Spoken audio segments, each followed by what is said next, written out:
Salut, aujourd'hui mes racines, mon sweat et moi, on va vous parler d'une maison d'édition qui déboîte et de ma petite sortie que j'ai chez eux. Voilà, j'ai fait un petit quelque chose chez eux et je vais vous expliquer tout ça. Alors déjà, je vais vous donner le nom de cette maison d'édition qui est à la base une association qui s'appelle les Éditions Polystyrène. C'est une micro-édition, je sais pas si on peut appeler ça comme ça, qui fait plein de pépites. Je les ai découverts il y a un petit moment maintenant parce que je zonais en festival, forcément j'ai été amenée à beaucoup bouger en faisant des dédicaces de mes bouquins et ils avaient très souvent, voire tout le temps, un stand sur les festivals où j'étais. Ils avaient tout le temps des stands tout petits rikiki mais qui catchaient énormément parce qu'ils avaient des produits mais magnifiques dessus. Alors qu'est-ce qu'ils font les éditions polystyrène? Et bah déjà c'est de la micro-édition de bouquins à manipuler. Vous savez, il y a le livre traditionnel dont on tourne les pages et eux réinventent complètement comment on manipule en fait un bouquin. Alors je parle pas des bouquins pour enfants où il y a du velours et des trucs comme ça, c'est très bien, mais là ce n'est pas du tout le propos. J'appellerais plutôt ça de l'édition contemporaine où ils détournent complètement le format du livre pour servir la narration, servir la bande dessinée. Et c'est toujours des merveilles. Donc l'association qui est le support de cette maison d'édition a été créée en 2010 et par un certain nombre de personnes. Toutes ces personnes-là sont des auteurs de bande dessinée, illustrateurs, graphistes, etc. Et il y a aussi une ribambelle d'auteurs et d'autrices qui sont invités à faire des micro-sorties, etc. Et on est vraiment très proche de l'artisanat parce que tous les livres qui sont présents en fait dans leur catalogue sont quasiment tous faits à la main. Ça veut dire qu'ils sont découpés, pliés, façonnés. Je vais vous montrer aussi pas mal d'images de leur production. Donc il y a des livres qui s'ouvrent en 3 parties avec des histoires que si tu les lis d'une manière ou d'une autre, ça change la narration. Ils font aussi des formats de posters, de cartes. Voilà, n'oubliez pas qu'à chaque fois c'est façonné quasiment entièrement à la main, donc vous voyez en fait le travail monstrueux qu'ils ont. Donc là j'en ai un de Alex Chauvel qui, somme toute au premier demeurant, ressemble à un livre tout ce qui est plus normal, mais non, en fait c'est un livre à déplier. Et donc tu le lis dans un sens, donc de manière tout à fait normale, sauf qu'il est, voilà, il n'est pas découpé. Donc tu lis dans un sens et après tu le lis dans l'autre sens. Et c'est là que la magie prend forme, parce que, hop, la dernière page se déplie complètement. Et je sais pas combien de mètres on a, mais on en a beaucoup, voilà. Donc si on veut faire le tour d'une pièce avec, on peut.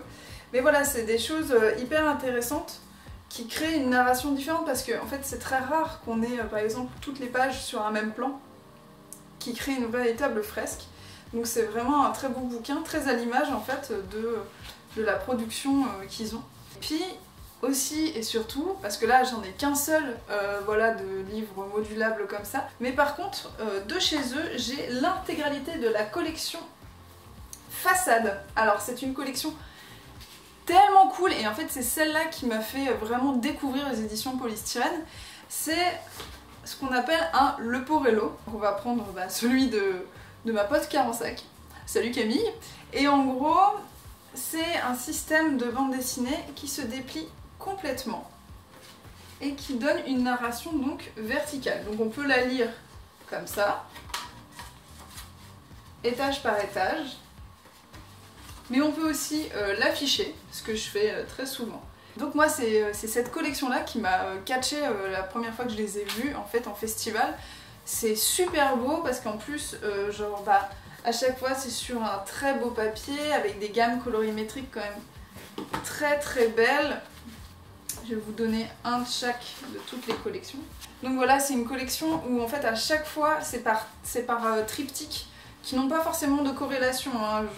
C'est à chaque fois il y a 3 façades de cette couleur-là, 3 façades de cette couleur-là, mais qui n'ont pas forcément une corrélation entre. Et donc, c'est quoi? Parce qu'en fait, je vous montre collection façade, mais pourquoi? En fait, le principe de cette collection, c'est de ne faire que des façades. Donc, voilà, à chaque fois, vous avez une porte sur l'illustration. Ça, c'est le leitmotiv. Et donc il faut faire à tout prix des façades de bâtiments. Donc voilà, donc ça change énormément et surtout ils ont une diversité de propositions d'illustrateurs, voilà, où il peut y avoir des façades très chargées visuellement, d'autres beaucoup plus simples et tout. Et c'est toujours hyper intéressant, certaines qui sont très bavardes et d'autres pas du tout. Donc voilà, vraiment c'est un très bel objet à collectionner. Et en plus leur coût est vraiment hyper accessible parce que chaque façade coûte 6 € pour un très bel objet que vous pouvez afficher comme ce que je fais moi.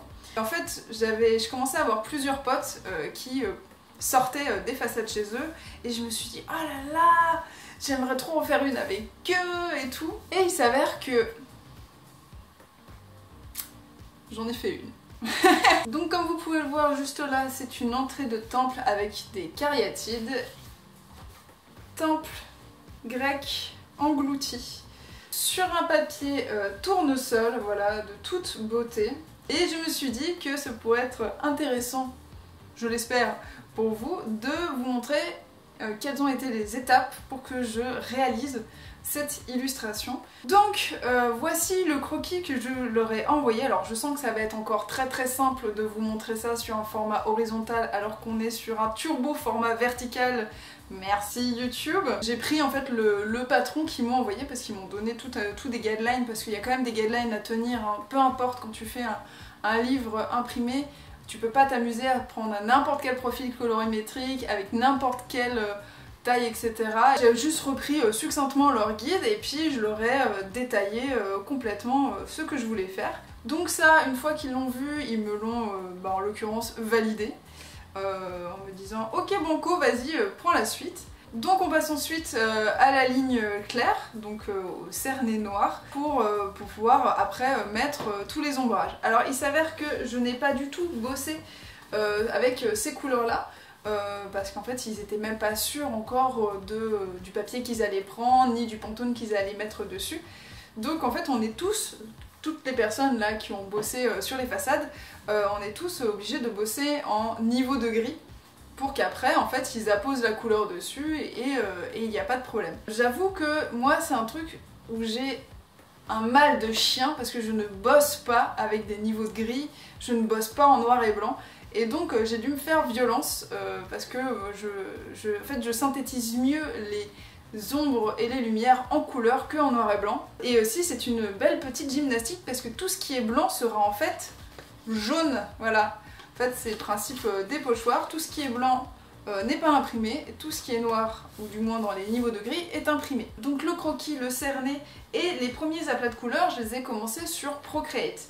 Mais j'ai eu un souci de taille assez rapide, c'est que Procreate, sur les fichiers volumineux, parce que c'est un fichier très volumineux au final, parce que on est d'accord que c'est pas très grand là, mais là en fait on est à quasiment 1,50 m. En fait il faut savoir qu'il faut bosser minimum en 300 dpi, donc ça fait très vite des fichiers très lourds.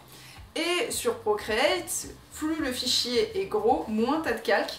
Et honnêtement, sur ce genre d'illustration, avoir un nombre de calques limité, c'est devenir fou. Donc très vite, je me suis rendu compte que j'allais pas pouvoir en fait pousser les niveaux de gris jusqu'où je voulais, et surtout en ayant un backup de pouvoir revenir en arrière.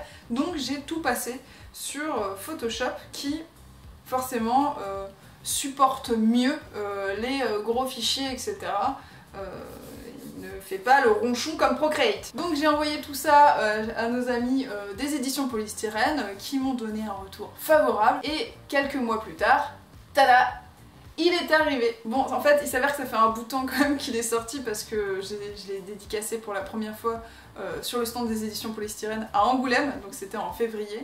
Mais il s'est passé plusieurs choses en même temps et une petite broutille qui s'appelle le confinement au passage. J'allais pas vous faire une vidéo pour vous pousser à acheter ma façade en plein confinement, mais donc là, vu qu'on est en train d'en sortir, je la fais. Et vous allez peut-être vous demander pourquoi j'ai fait un temple grec englouti. Il s'avère que c'est une passion d'adolescence. Je me suis passionnée comme pas possible pour la mythologie grecque et romaine.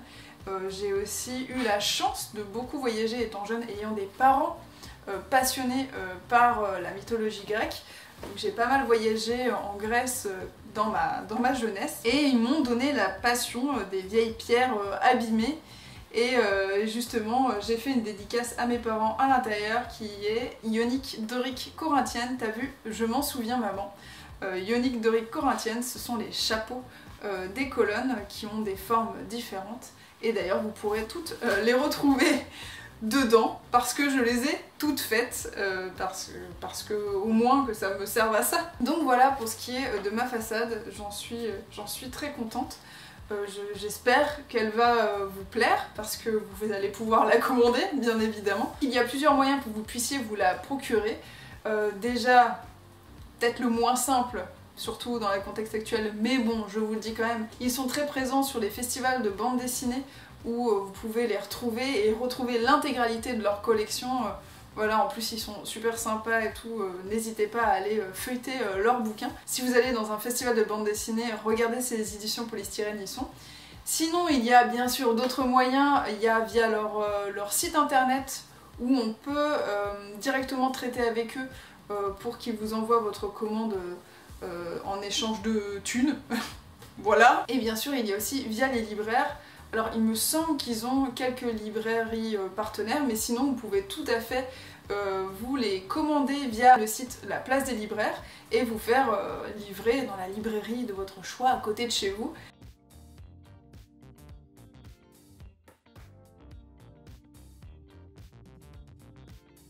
Voilà, et moi je parle de la mienne comme ça, comme si j'étais au téléachat, mais n'hésitez pas à aller regarder toutes les autres qui sont juste des pures merveilles. Bien évidemment, tout ce que j'ai mentionné sera retrouvable en barre d'infos.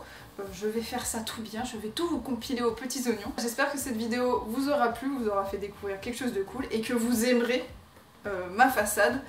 On se dit à bientôt dans une prochaine vidéo. Salut!